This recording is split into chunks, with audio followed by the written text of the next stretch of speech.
Well, I think it's unfair to the community. As a Bellefontaine Neighbors cop for a decade, Joe St. Clair was ordered to carry out a policy that he says required officers to issue a certain number of traffic tickets and even traffic arrests. If they failed to do so, they could be fired. I believe the chief put an illegal mandate on the officers, yes. St. Clair gave us copies of spreadsheets used by the Bellefontaine Neighbors Police Department to keep track of 7 activities that include writing ordinance violations, traffic arrests, uniform traffic tickets, parking violations, and traffic warnings. St. Clair had to do at least 50 of them every month. He was informed in writing that he faced disciplinary action because he had failed to meet the 50 minimum in September 2013. He was told, "You produced only 32 activities, which is less than 70% of your required minimum performance standard."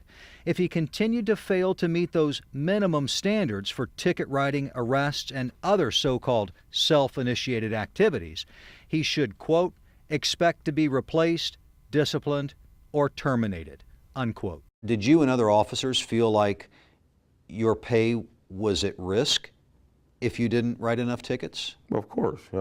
Progressive discipline eventually lead to suspension, demotion, and even termination. If you didn't write enough tickets? If you didn't write enough tickets. And you believed that that could happen? Yes.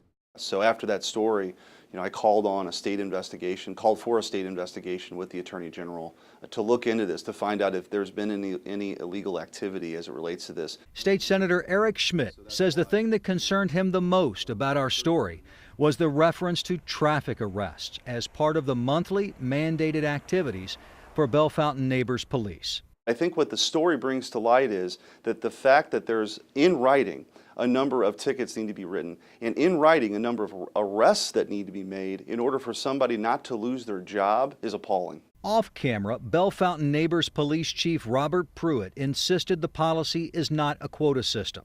He said Mayor Robert Dorr ordered him not to do an interview with us.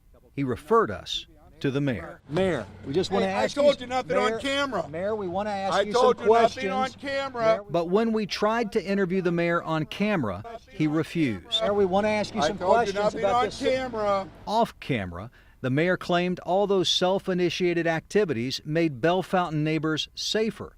You can also see what it did at municipal court. The self-initiated activities nearly tripled city revenue from tickets and fines, going from $373,000 to $1.1 million in just the last 4 years. Fiscally, for the city of Bellefontaine Neighbors, it was great.